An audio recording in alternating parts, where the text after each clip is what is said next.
and so that pharaoh's name was carefully erased from stone. Nebankara, the Dream Eater, whose real name might have been Ptah, but no one remembered. But only if you know how to listen. Stories of men who dreamt of becoming gods, of women who bargained with the dead, listening to the secrets the desert wind had to tell them. Did they hear the voices of gods or the murmurs of usurpers?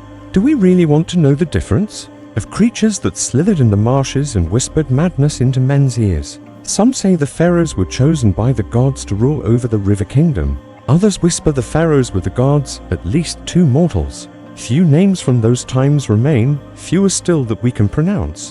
One such name is Merakare. He was the first king of the 3rd dynasty, and he was called the beloved of Ra.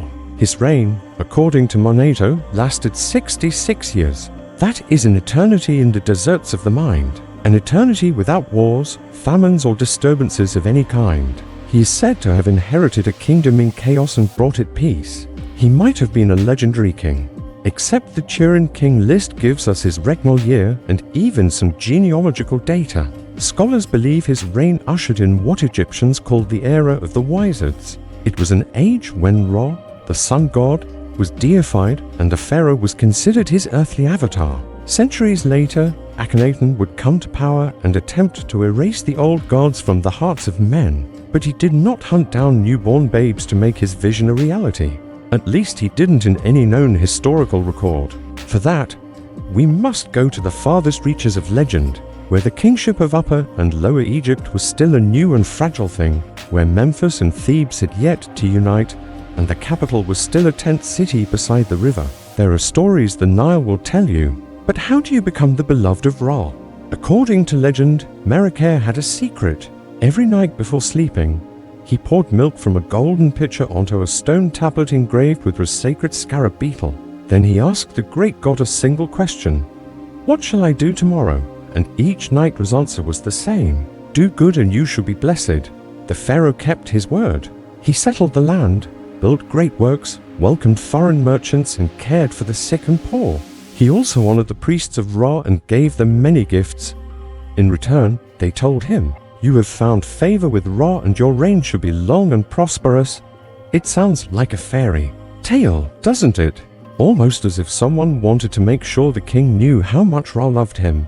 Why would anyone need reassurance? Was Merakare afraid of losing the throne? Or was he merely vain? Perhaps, but there are other possibilities. What if someone wanted Merakare to win the throne? What if his reign wasn't a gift from Ra, but a reward? After all, he was the first king of the 3rd dynasty. There must have been other contenders for the throne. Maybe someone wanted to ensure Merakare would succeed by whispering suggestions into his ear every night. Someone who then became Ra, or pretended to be. Is this why the early pharaohs slept with their ears pressed against the cold stones of the palace floor? So I finally get to share with you the cover reveal for The Curse of the Pharaoh's Daughter, which will be published next year by Titan Books. And joining me today, we have the author, who is here to talk about how she made this amazing cover a reality. So now let's talk about the cover. I plan everything out really carefully in advance, but I still don't know exactly how it's gonna go. So I keep detailed notes, but also I have index cards for all of my chapters and I shuffle them around constantly until I figure out like what the order should be. Sometimes while I'm writing, I'll also listen to music that's either ambient or instrumental, or sometimes lo-fi hip-hop beats. When Titan Books approached me to do a cover reveal for this book, I was super excited. I got to work closely with the designer and together we landed on this image. Can you walk us through what we see here? Yeah, absolutely. So I think the most important thing was to evoke a sense of ancient Egypt, obviously, but also to show the dual nature of this story. It's a mystery, so there's a darkness hanging over everything, but it's also about coming of age. So I wanted to make sure that aspect was represented as well. The artist did such an incredible job with the colors.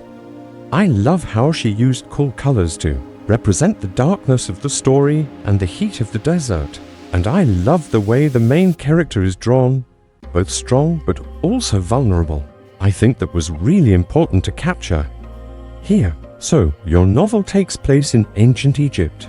If you've already pre-ordered this, drop a comment. Let us know. We'd love to see you. Thank you so much for watching, and we'll see you next week. Bye. We meet Nebuchadnezzar, the young pharaoh who's plagued by nightmares that something terrible has happened to his daughter.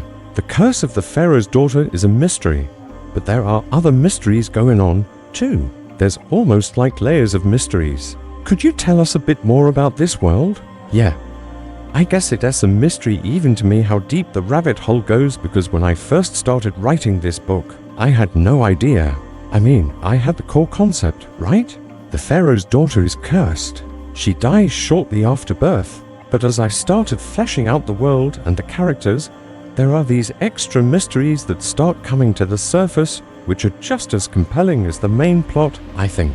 One is just the general corruption and decadence of the Egyptian court, how that plays into things. Also, what exactly is the nature of this curse and where did it come from? And then another thing that I wanted to explore was, how do stories become myth? You know, when we think of ancient Egypt, we think of pharaohs and pyramids and sphinxes and curses, and those are all things that were written down and recorded. But what about all the stuff that got lost? What about all the stories that were never recorded or have been lost to time? Part of the inspiration for this series came from my work as an archaeologist.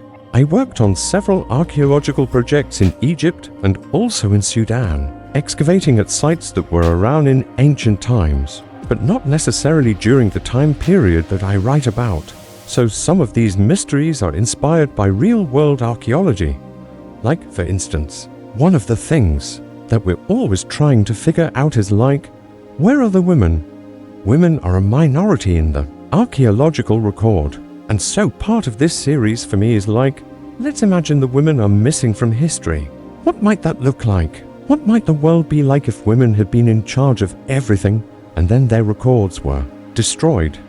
So that's kind of a neat little thing that I brought into this book as well, okay? I also wanted to ask, could you share a little bit about your writing process? I am a very messy writer, okay? Thank you so much for being here with us today and sharing this amazing cover with us. The year is 2180 BC, the setting, the River Nile. The gods have spoken through a dream, yet the pharaoh who heard them has drowned beneath the waves. Yes, this is Egypt. The rains returned. You decide in the comments below. If you liked this episode, check out the links in the description for more stories from Egyptian mythology. But so did the Whispers.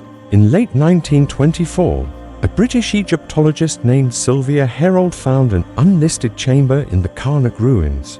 Within it, a mural, worn and barely visible.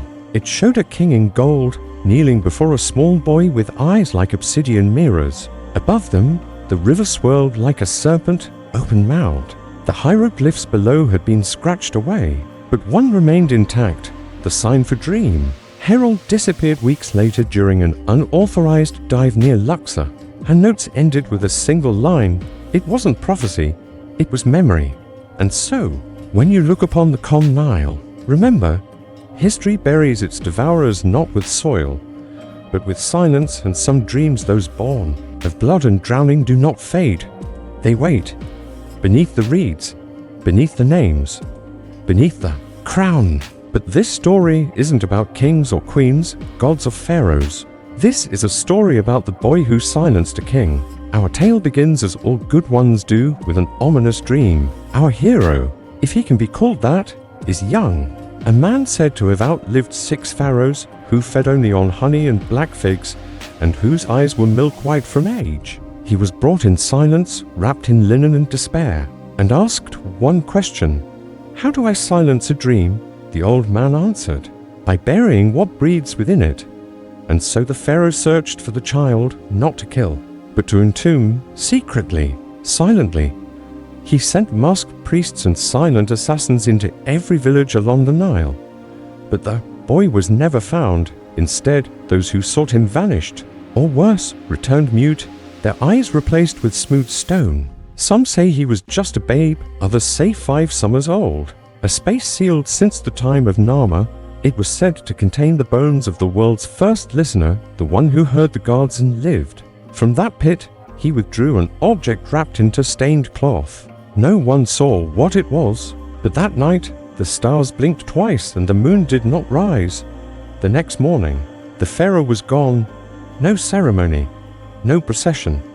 His name was scratched off temple walls, his statues buried, his cartouche defaced, like a shameful wound in Egypt's legacy. Officials claimed he died of illness, but no tomb was ever found. Only a sealed vault beneath the palace floor, covered in etchings of waves and small hands. But all agree his father was Pharaoh Nebkaratar. As the sun god Ra rose each morning, the boy dreamed. The banks of the Nile were haunted by creatures with the head of a crocodile and the body of a woman. Their eyes glowed molten gold, their mouths gaped wide as caverns, and they reached for the pharaoh's son with hands tipped with claws. Each morning, the creatures spoke the same words: "Take us to the house of the sun, where we may dwell and feed." Though it seemed a dream, the pharaoh felt dread creep up his spine. The voice of Ra was unmistakable, yet the priests claimed these swamp women were demons and their house of the sun, a place of torment. He urged the pharaoh to ignore the visions, sacrifice more bulls, offer more prayers to drive out the darkness from his son's mind. But the boy dreamed on. In desperation, Nebkaratar turned to the oldest priest in Memphis. At last, Nebkaratar ordered the forbidden chamber beneath the temple of Hathor opened. Over time, the Nile quieted. So, what do you think? Did the boy really silence the pharaoh, or was it all just a figment of his imagination?